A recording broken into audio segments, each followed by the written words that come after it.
विधानसभा का ताला न खुलने पाए। फिर देखता हूं किस माई के लाल में हिम्मत है कि हमारी बहू बेटियों की तरफ बात उठा करके देख ले साथियों। फिर देखता हूं कि यहाँ पर कितने गुंडे मवाली रहते हैं जो हमारी बहू बेटियों को छेड़ने का काम करेंगे। अगर किसी ने भी हमारी बहू बेटियों की तरफ आंख उठा करके देखी तो उनको वहीं पहुंचा देंगे जहां उनकी असली जगह होगी साथियों। इसलिए मैं आप सभी लोगों से वंचित मुस्लिम समाज के लोगों को इस देश में बराबर का दर्जा मिले और बराबर की भागीदारी इनको दी जाए। इसीलिए इन तमाम पार्टियों ने कभी भी इस वंचित समाज के लोगों के लिए कोई काम नहीं किया।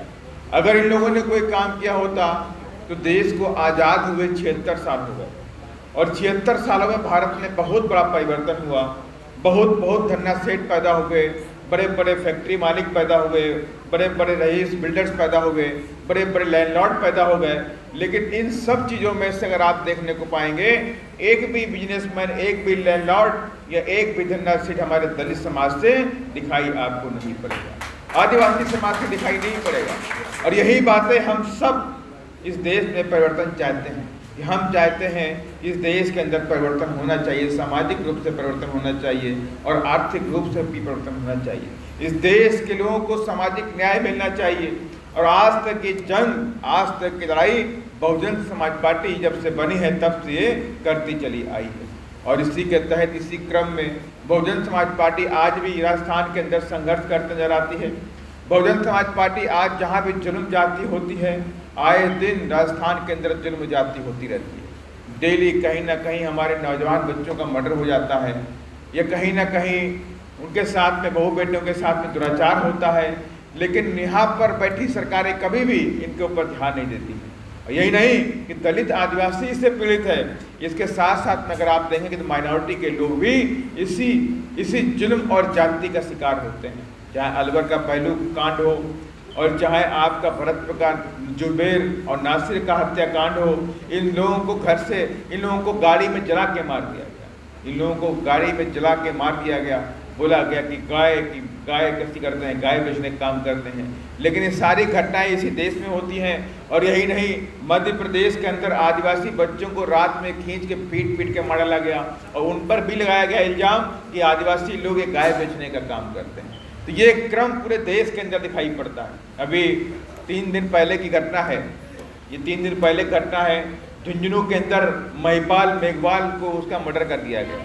और अभी परसों की घटना है कि 10 मई को रोहित रैगर जो कि अजमेर के अनवर गांव में रहता था और उस गांव के अंदर उसकी कहाँ सुनी हो गई किसी पेट्रोल पंप के मालिक से। और पेट्रोल पंप के मालिक ने क्या किया, उस बच्चे को पेट्रोल पंप पर पीटा भी और उसके बाद उसके बाप को धमकी दी कि मैं तुम्हारे बच्चे को आज मार डालूंगा। आधे घंटे में घर गया, उस बच्चे को उसने बुलाया, घर वाले निकल के आए, उस बच्चे को ऊपर पेट्रोल की थैली फेंक कर माचिस की आग लगा दी। बच्चा जलता रहा, बच्चा पूरी तरह जल गया। घर वालों ने उसे किसी से बड़ी मुश्किल से बचाने का काम किया। लेकिन क्या हुआ, 10 मई का बच्चा घायल हुआ और 25 मई को सुबह उसने दम तोड़ दिया। इसलिए ये जुल्म जाति कभी खत्म नहीं हो रही। ये जुल्म जाति पूरे प्रदेश के अंदर होती है। धौलपुर की घटना हमको याद आ रही। होली के दिन यहीं पर एक जाटो बच्ची के साथ में बलात्कार हुआ था, जाटो महिला के साथ में बलात्कार हुआ था। उसको बाद में उस सरकार ने लिपापोती करके दबाने का काम किया था। और यही नहीं, आपके बगल में भरतपुर है, भरतपुर में नगर के अंदर जाटो बच्चे के साथ में मॉब लिंचिंग हुई। करौली के अंदर जाटो व्यक्ति का मर्डर हुआ, उसकी जमीन पे कब्जा कर लिया गया। तब जाके बहुजन समाज पार्टी के तमाम साथी, तमाम कार्यकर्ताओं पहुंचे और उन लोगों ने उस जमीन को कब्जा छुड़ा करके उस जाटो परिवार को वापस दिलवाने का काम। और यही नहीं, आप सबको पता है, अगर आप रूपबाज के आगे जाएंगे तो बयाना पड़ता, बयाना के आगे थोड़ा सा पार्ट नदवई का भी आता। वहाँ पर जो वहाँ का विधायक है, वहाँ का विधायक जो भरतपुर का है, उस विधायक ने कम से कम 25 एकड़ जमीन, 250 बीघे जमीन, 250 बीघे जमीन जाटों की जमीन पे कब्जा कर लिया। 250 बीघे जमीन जाटों की जमीन थी, वो बेचारे उस पर खेती बाड़ी करते थे, उस जमीन पे कब्जा कर लिया। और उस जमीन को छुड़वाने के लिए मुख्यमंत्री कांग्रेस का नहीं आया, कांग्रेस के कोई नेता नहीं आए, तमाम हमारे जाटव समाज के जो दलाल बैठे हैं कांग्रेस में, वो लोग वहाँ घूमते रहे, लेकिन किसी ने किसी की नहीं सुनी। लेकिन किसकी सुनी? जब बहुजन समाज पार्टी के कार्यकर्ताओं ने, बहुजन समाज पार्टी की जिला कमेटी ने और बहुजन समाज पार्टी के साथी तौली जी ने वहाँ पे जो संघर्ष और मोर्चा खोल दिया, तो विधायक को जमीन छोड़ करके भागना पड़ा। इसलिए मैं कहना चाहता हूँ कि आज भी बहुजन समाज पार्टी आपके साथ में खड़ी है, और बहुजन समाज पार्टी आज भी आपके मान सम्मान के लिए लड़ाई लड़ रही है। बहुजन समाज पार्टी रोड की लड़ाई नहीं लड़ती कि हम रोड, खरंजा, नाली, लाइट, नल की लड़ाई लड़ते हैं, बिल्कुल नहीं। अरे बहुजन समाज पार्टी इस देश के अंदर आत्मसम्मान की लड़ाई लड़ना चाहती है, क्योंकि आत्मसम्मान से बढ़ के कुछ नहीं होता है। और बहुजन समाज पार्टी ये चाहती है कि हम सत्ता के शिखर पे पहुंचे, खजाने की चाबी अपने हाथों में ले लें, और जिस दिन हम हाथों में सत्ता की चाबी ले लेंगे, उस दिन हमें रोड, खरंजे और पानी की लड़ाई लड़ने की जरूरत नहीं पड़ेगी। इसलिए मैं आप सभी लोगों से कहना चाहता हूँ कि ये धौलपुर तो हमारा बहुत मजबूत क्षेत्र रहा, यहाँ पर आप सभी लोगों ने कई बार हमें विधायक देने का भी काम किया, और पिछली बार भी आप लोगों ने बहुत अच्छा वोट बारी से भी देने का काम किया। करीब 45 से 46 हज़ार वोट वहाँ पर पड़ा, कुछ वोटों से हम वो सीट हारने का काम हो गया। लेकिन इस बार हमें पूरी उम्मीद है कि आज जो आपके जो संख्या एक शॉर्ट नोटिस में इधर बैठी हुई है, ये मेरे जाबाज और काटी कार्यकर्ता बैठे हुए हैं, और आपके दम पर मैं दावे के साथ में कहता हूँ कि इन 4 सीटों में कम से कम इस बार बीएसपी 2 सीटें जीत करके हमारा बहन जी की झोली में डालने का काम करेगा। और यही साथियों, ये बीएसपी पूरे प्रदेश के अंदर संघर्ष कर रहे हैं। बीएसपी ने इस बार ठान लिया है कि हम इस बार बीएसपी की सरकार बना करके रहेंगे, और हो सकता है हम अपने दम पे सरकार ना बना पाए, लेकिन दूसरे की सरकार भी नहीं बनने देंगे। इतनी ताकत हमें अपने हाथ में लेकर के आनी है कि बिना हमारी चाबी के विधानसभा का ताला न खुलने पाए। फिर देखता हूं किस माई के लाल में हिम्मत है कि हमारी बहू बेटे की तरफ बात उठा करके देख ले साथियों। फिर देखता हूं कि यहाँ पर कितने गुंडे मवाली रहते हैं जो हमारी बहू बेटों को छेड़ने का काम करेंगे। अगर किसी ने भी हमारी बहू बेटों की तरफ आंख उठा करके देखी तो उनको वहीं पहुंचा देंगे जहां उनकी असली जगह होगी साथियों। इसलिए मैं आप सभी लोगों से कहना चाहता हूं, ये सत्ता का महासंग्राम है, और सत्ता का महासंग्राम ये 2023 हमारे लिए अहम होने वाला है। और हम सब ने ठान लिया है ये 6 विधायक हमारे बनते हैं, 4 विधायक बनते हैं, ये 6 और 4 से काम नहीं चलने वाला है। इस बार बीएसपी पूरे प्रदेश के अंदर 60 विधायक जिता करके अपने दम पर यहाँ पर पूरी ताकत में आने वाली है। और फिर देखता हूँ ये जो कांग्रेस के लोग हमारी पीठ पे बार बार छुरा घोंपने का काम करते हैं। अरे गहलोत जी, 2008 में हमने आपको 6 विधायक का समर्थन दिया, 2018 में भी आदरणीय बहन जी ने आपको 6 विधायक का समर्थन दिया, और कहा बिना शर्त समर्थन दिया, और कहा कि हम यहाँ पर सामंतवादी ताकतों को रोकने के लिए हम कांग्रेस को समर्थन देंगे, ताकि सामंतवादी ताकतें प्रदेश में हावी ना होने पाए, हम कांग्रेस की सरकार बनवा देते हैं। तो हमारे बहन जी ने उनको 6 विधायक का समर्थन दिया, लिखित रूप से दिया। उसके बाद कांग्रेस के 105 विधायक बने, वरना तो 99 विधायक ही थे उनके पास। 99 विधायक तो उनका बहुमत नहीं था। जब बीएसपी ने अपने 6 विधायक दिए तब जाकर उनका बहुमत हुआ। और उसके बदले में उसने क्या किया? उसके बदले में उसने हमारी पीठ पे छुरा घोंपने का काम किया। हजारों करोड़ रुपए में हमारे विधायकों को खरीद लिया। लेकिन इस बार बीएसपी के कार्यकर्ताओं ने ठान लिया है कि ऐसे विधायकों को इस बार हरा करके भेजना है, जिंदगी में दोबारा कभी विधानसभा के अंदर गेट के अंदर प्रवेश तक न कर पाए सकते हैं। ये हमारे सारे कार्यकर्ताओं ने ठान लिया है। और इस बार हम सब ने कसम खा लिया है कि ये गहलोत जी, ये बहुजन समाज पार्टी का कार्यकर्ता है, आपसे सूद समेत हिसाब किताब लेने का काम करेगा 2023 के अंदर साथियों।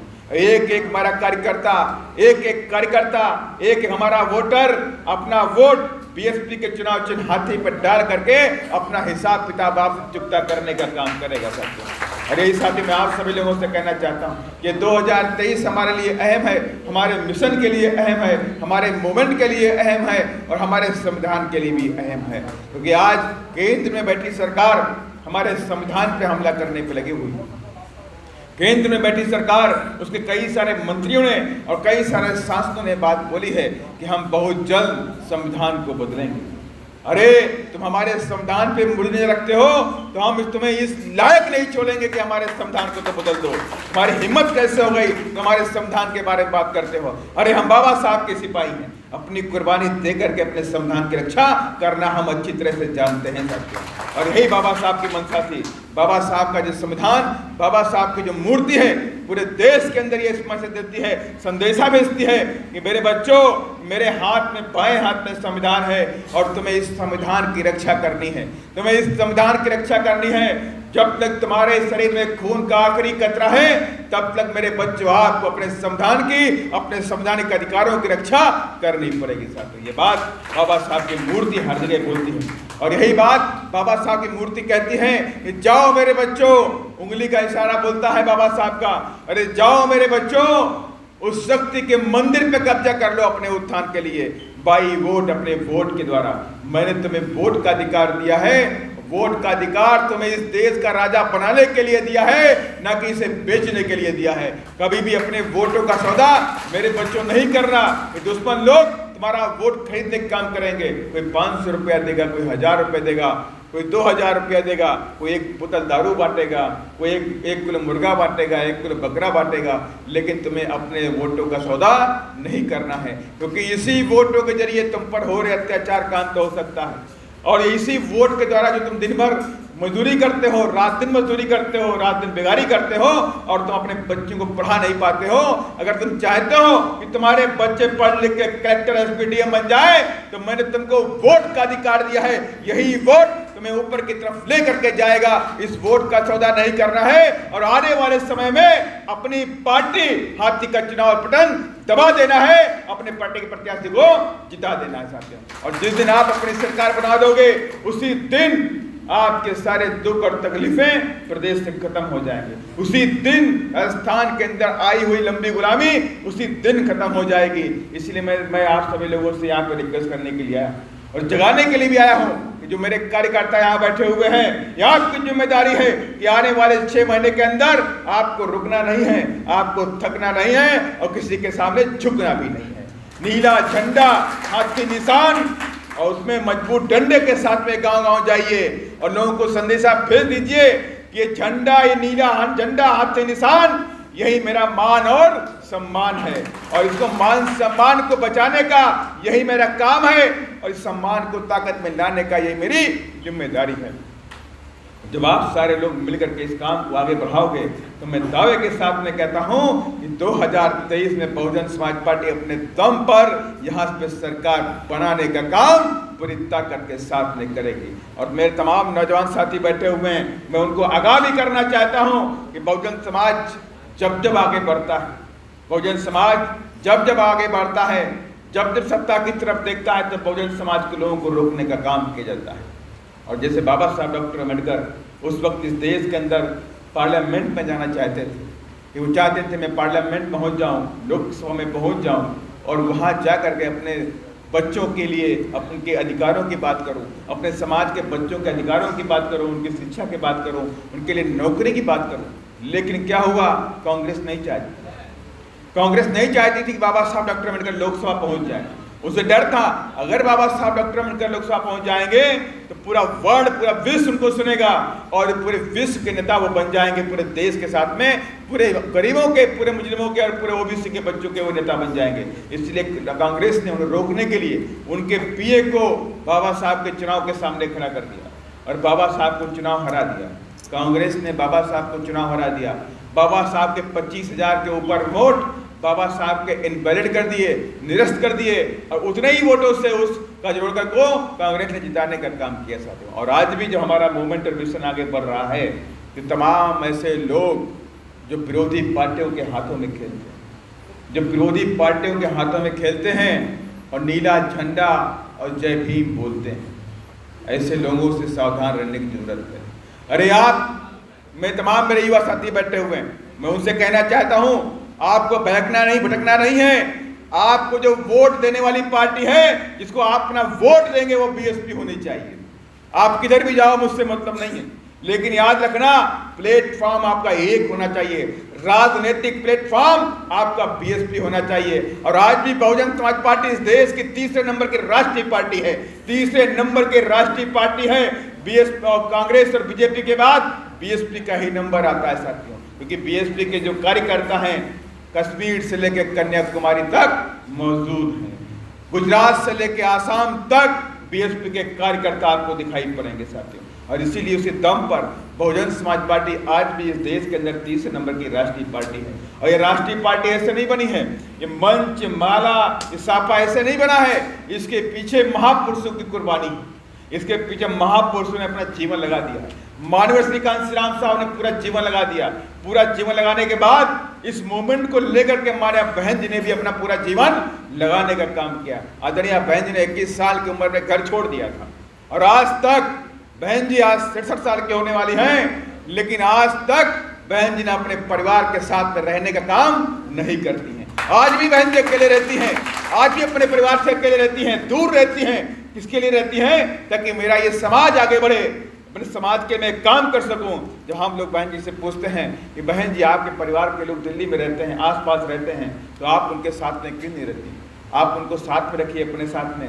तो बहन जी बोली कि मैं परिवार को तो मैंने उस 21 साल की उम्र में मैंने छोड़ दिया था। 21 साल की जब उम्र में थी तो मैंने परिवार को छोड़ दिया था, और ये मैंने ठान लिया था मेरा जो परिवार है ये मेरा बहुजन समाज ही मेरा परिवार है।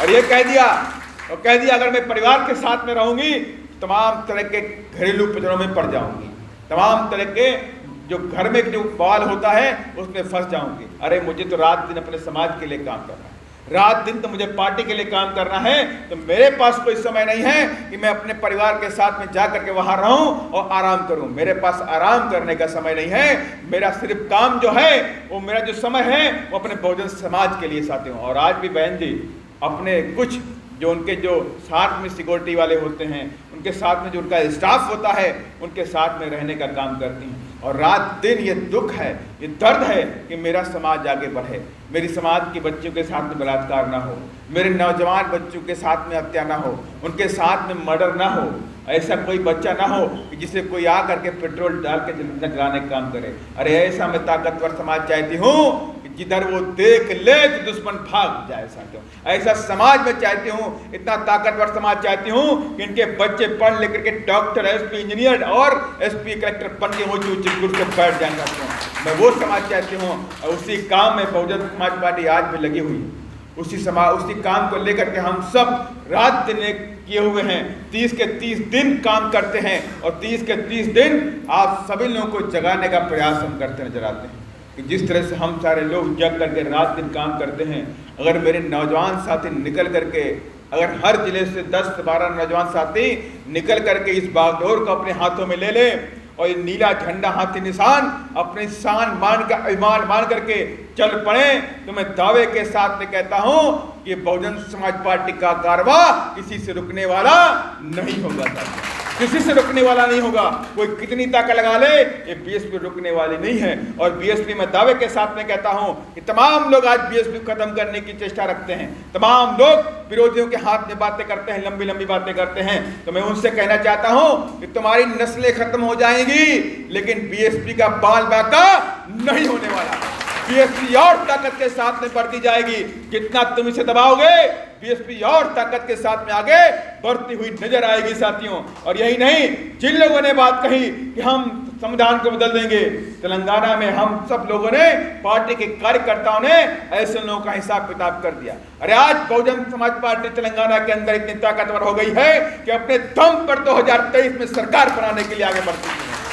और वहां का मुख्यमंत्री बोलता था कि हम संविधान बदलेंगे, तो मान्या बहन जी ने अभी 8 अप्रैल को रैली करी, और आज रात के 9 बजे रैली करी, और रात के 9 बजे कम से कम 3 लाख लोग मान्या बहन जी को देखने और सुनने के लिए वहां पे खड़े हुए थे। और बहन जी ने आगाज कर दिया कि जो लोग तुम्हारा संविधान बदलना चाहते हैं उनको इस लायक नहीं छोड़ा कि वो तुम्हारा संविधान बदल सके साथियों। इसलिए मैं आप सभी लोगों से कहना चाहता हूं कि 2023 और ये 2024 हमारे लिए अहम है। हमारे संविधान के लिए अहम है। हमें अपने संविधान की रक्षा करनी है, अपनी पार्टी को सत्ता में लेकर के आना है। और हम सब चाहते हैं कि हमारी आदरणीय बहन जिस देश की गद्दी पर बैठे, चाहते हैं कि नहीं चाहते हैं? कितने लोग चाहते हैं? हाथ उठा के बताइए कि मेरी बहन जी इस देश की गद्दी पर इस बार बैठे। तो इस देश की गद्दी पर अगर आप बैठाना चाहते हो तो पूरी ताकत के साथ में नीला झंडा, हाथी निशान और नीली टोपी लगा लगा के गांव-गांव में जाना शुरू कर दीजिए। और गांव-गांव में जाइए, थानी-थानी में जाइए, लोगों को समझाइए, बीएसपी के अलग को जगाइए, महापुरुषों के काम को आगे जो पूरा अधूरा पड़ा है उस काम को आपकी सबकी जिम्मेदारी है, उस काम को पूरा करने अपना जीवन लगाइए साथियों। अगर हम सब लोग अपने जीते जी हम सब लोगों ने पूरी ताकत के साथ अगर काम किया तो मैं दावे के साथ में कहता हूं कि बाबा साहब को जो सपना था इस देश की गद्दी पर बैठने का, अगर हम सारे लोग मिलकर काम करेंगे तो मैं दावे के साथ में आज कहता हूं कि 2024 में आदरणीय बहन जी को देश की गद्दी पर बैठा के बाबा साहब के सपनों को पूरा करने का काम हर हालत में करने का काम करेंगे साथियों। यही मेरे आप सभी लोगों से पूरी आशा और विश्वास है और उम्मीद भी है कि आज से ही मेरे कार्यकर्ता, तमाम मेरी टीम आज से लग जाएंगे और बीएसपी के प्रत्याशी को जिताने के लिए काम शुरू कर देंगे। अरे आपका प्रत्याशी कोई और नहीं है, आपका प्रत्याशी सिर्फ हाथी है। क्या है? हाथी। सिर्फ हमारा प्रत्याशी क्या है? हाथी। हमें अपने हाथी को ध्यान देते हुए आगे बढ़ते रहना है, गांव-गांव, थानी-थानी जाते रहना है। जहां पे भी जाइए, शादी में जाइए, बारात में जाइए, बर्थडे में जाइए, किसी रिश्तेदारी में जाइए, फोन से करिए, व्हाट्सएप करिए, जहां पे जैसे भी हो पार्टी का प्रचार करिए और लोगों से कह दीजिए अगर हमारे असली कोई दुखों का अंत कर सकती है तो ये हमारी अपनी पार्टी बहुजन समाज पार्टी हमारे दुखों का अंत कर सकती है। न कांग्रेस कर सकती है, न बीजेपी कर सकती है। और मैं दावे के साथ में कहता हूं जिस दिन बीएसपी यहां सत्ता संभालेगी उसी दिन ये गुंडे मवालियों को उठा करके जेल की सलाखों में डालने का भी काम करेंगे, उसी दिन डालने का काम करेंगे। और तमाम मेरे साथी सोच रहे थे कि बीजेपी के बाद कांग्रेस आ जाएगी तो कांग्रेस हमारी अपनी पार्टी है। बहुत लोगों ने कांग्रेस को वोट किया और क्या हुआ? कांग्रेस की सरकार बनी और कांग्रेस की सरकार बनने के बाद क्या दलितों पर अत्याचार रुक गया? क्या बहू बेटों के साथ में दुराचार रुक गया? बलात्कार रुक गया? कि बच्चों का मर्डर नहीं हुआ? तमाम ऐसी घटनाएं होती रही। आप खुद समझदार हैं, खुद जितने लोग बैठे हुए हैं आप सभी लोग सोशल मीडिया से लेके सब काम देखते हैं, सोशल मीडिया में भी देखते हैं, न्यूज़ भी देखते हैं, टीवी भी देखते हैं कि किस तरह से अत्याचार पूरे प्रदेश में नजर आ रहा है। आपने खुद देखा कि इंद्र कुमार मेघवाल जो 8 साल का बच्चा था उसने मटके से पानी पी लिया, उसको पीट पीट के मार दिया गया। जितेंद्र मेघवाल ने मूछें रखी तो मूछ रखने पर उसे मार दिया गया, उसके पीठ पे छुरा घोंप के मार दिया गया। वहीं उसी हालत में विनोद मेघवाल, शंकर मेघवाल, पूजा भील का बलात्कार किया गया। 12 साल की बच्ची के साथ बलात्कार हुआ, उसके 8 टुकड़े टुकड़े करके उसे बोरी में भर के फेंक दिया गया। वहीं पर कार्तिक भील की हत्या कर दी गई, जय भीम बोले पे हत्या की गई। तो मैं आप सभी लोगों से चाहता हूं कि ये जय भीम बोलेंगे और सीना चीर के बोलेंगे, जय भीम बोलेंगे साथियों। तुम्हें जो करना हो कर लेना, ये जय भीम बोलते बोलते आखिरी सांस तक बोलेंगे, तुम मुझे रोक नहीं सकते साथियों। अभी कल की घटना एक आई है, तमिलनाडु घटना आई है, एक मेरे दलित समाज ने अपने सीने पे बाबा साहब की फोटो बना रखी थी और जय भीम लिख रखा था। और पुलिस वाले ने क्या किया, उसी सीने पे उसने लातों से प्रहार किया, उसने लातों से प्रहार किया। अरे तुम रोक नहीं सकते, तुम मेरे बाबा साहब को मुझसे छीन नहीं सकते। बाबा साहब तो मेरे दिलों में बसते हैं, तुम मेरा खून में निकाल लोगे तब भी बाबा साहब जय भीम बोलने का काम करेंगे साथियों। इसलिए मैं यहाँ पे जितने बैठे हुए मेरे साथी बैठे हुए हैं और सारे के सारे लोग ये जय भीम वाले बैठे हुए हैं, बैठे हैं कि नहीं बैठे हैं? ये सारे लोग देखिए, सारे लोगों ने हाथ उठा के बता दिया कि हम जय भीम वाले हैं। और इसलिए मैं आप सभी लोगों से कहना चाहता हूं कि बाबा साहब का सपना इस बार 2023 में हम राजस्थान में पूरा करके दम लेंगे, उससे पहले हम रुकने वाले नहीं हैं साथियों। हम अपने काम को अंजाम तक लेकर जाएंगे और 2023 में बीएसपी का नीला झंडा विधानसभा में लहरा के दिखाएंगे साथियों। और इन्हीं सब बातों के साथ मैं अपनी बात को यहीं पे खत्म करते हुए मैं चाहता हूं कि आप सभी लोग मेरे साथ महापुरुषों के साथ जोरदार नारा में काम करेंगे। बाबा साहेब, बाबा साहेब। अभी आवाज बहुत दमदार नहीं है, अरे ऐसी आवाज कर दो गहलोत जी को सुनाई पड़े कि आप लग रहा है कि धौलपुर से 2-4 चीजें जीत को निकालने वाले। अरे जय भीम।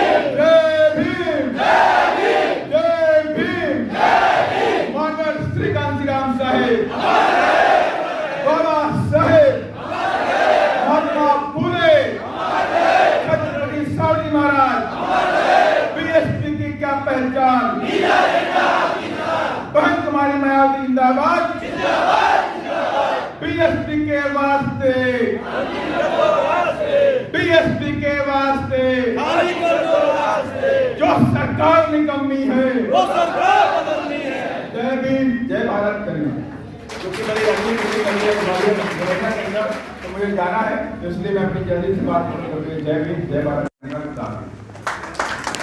सम्मानित साथियों, आप सब लोग अपने अपने स्थान पर खड़े होकर के अपने दोनों हाथ खड़े करें एक बार।